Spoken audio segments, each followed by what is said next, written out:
Live from downtown Detroit, Local 4 News at 11 starts now. They're suing. The city of Northville is being taken to court by its residents, upset over the continued closure of Main and Center Streets. What started as a way to help out the restaurants during the COVID-19 pandemic has turned into a semi-permanent closure. Thanks for joining us. I'm Kimberly Gill. I'm Devin Skillian. As Mar McDonald shows us from Northville tonight, people living near the downtown area want the closures to end. Devin, Kimberly, so much so that neighbors here in Northville have banded together, creating their own nonprofit, and now they're pursuing legal action against the city, all in order to get this street opened up permanently. On a summer-like fall evening, Main Street was busy with families looking to enjoy a last gasp of good weather in the downtown that's closed to traffic.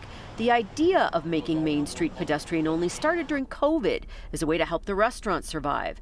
It's become a traffic nightmare for those who live in the neighborhoods surrounding downtown. On Wing Street, which is like the de facto Center Street at this point, that they were getting more than 2,075 more cars, and that's in one direction on their street.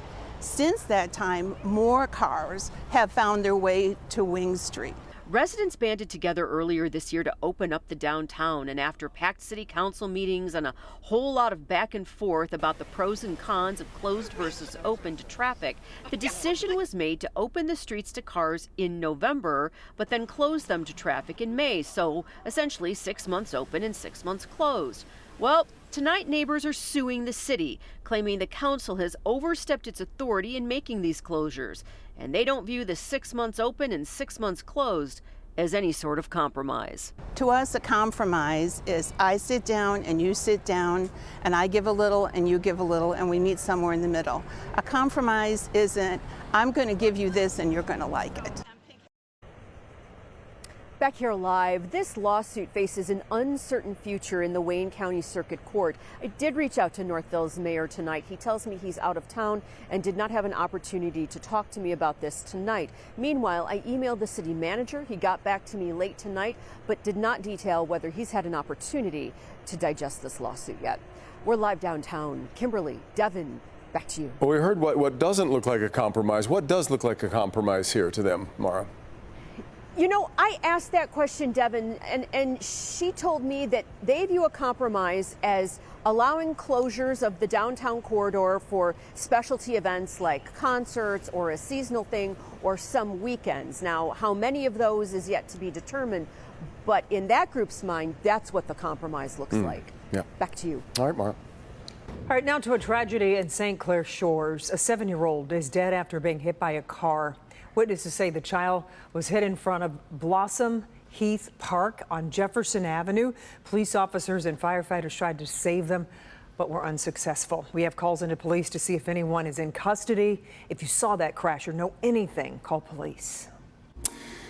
Well, General Motors Arlington, Texas assembly plant, the latest factory to be called by the UAW to strike. Plant employs around 5,000 UAW members. It makes full-size SUVs like the Cadillac Escalade, the GMC Yukon, the Chevy Tahoe. Today, GM announced its profits are down 7% in the third quarter, that from a year ago. The automaker says it is preparing to lose $800 million. Due to the strike. Stellantis, meanwhile, announced 525 new layoffs today, split between plants in Sterling Heights and Warren. So that brings the total to more than 2,000 layoffs for Stellantis. About 45,000 union workers across all three automakers right now are off the job. Meantime, Detroit's casino workers headed for an 8th day on the picket lines. Today, union members, look at the scene here at City Council. They packed the chambers. Casino workers asked the City Council for council support in their strike and expressed their concerns about replacement workers being hired. City Council passed a resolution supporting the employees, telling them to keep fighting. City does stand to lose tax revenue with fewer people visiting the casinos during the strike. The chair of Michigan State's Board of Trustees is defending herself tonight after she's called to step down. It comes after trustee Brianna Scott sent a letter to the board questioning the Board of Trustees chair, Rima Vassar, to step down. Scott accused her of improper conduct and overstepping her authority. Vassar is defending herself, saying she's no bully. Don't think that women who are assertive and confident who are self-assured, who ask tough questions. I do ask tough questions. Should be labeled anything other than good leaders. The Board of Trustees is having its next meeting Friday. A vote could potentially happen then on keeping Vassar as chair. Israel's defense minister says troops must destroy Hamas and warned that the war is still in its early stages. The humanitarian crisis is deepening tonight for 2.2 million people trapped inside Gaza. Doctors at the largest hospitals say it will become a mass grave if fuel runs out. U.S. Secretary of State Antony Blinken is calling for a pause in Israel's aerial bombardment of the Gaza Strip to get hostages and Palestinian civilians to safety and let humanitarian aid in. More than 5,000 people have been killed. New tonight, House Republicans have selected Louisiana Congressman Mike Johnson as the latest nominee for House Speaker. The move comes after Minnesota Republican Tom Emmer dropped out of the race earlier today. It became clear that he was not going to be able to secure the 217 Republican votes to become Speaker. They had a roll call vote behind closed doors to gauge whether Johnson can secure those votes needed to win the gavel. On we go. We'll see. A 12-year-old South Lyon boy is taking his love for the Detroit Lions to new lengths. Zach Olick kicked off the 2023 season with a run club where, rain or shine, he, his family, and friends hit the pavement to celebrate every Lions point. Pamela Osborne joins us live from Ford Field. Pamela, I like how this club works. It's a great idea. It certainly is. And Kimberly, you know, it is an exciting time, a great time to be a Lions fan. And what the Lions are doing here at Ford Field, that inspired Zach to assemble his own Lions Pride team. Check it out. That's my 80-year-old grandpa. Zach Olick has assembled quite the team. That's my cousin Ethan. It's my cousin Colden. The pride is all over southeastern Michigan and beyond. 3-year-old Henry, he's in Washington State. Yeah! Some are in Florida. We motivate each other and we laugh about it. His aunt Alexis Clayson is in Ohio. It's creating that Lion spirit. Over the summer and while on a run, the two decided to put their feet to the pavement in support of the Lions. Zach says he got the idea from a Yankees fan who did something similar. We run a minute for every point the Lions score.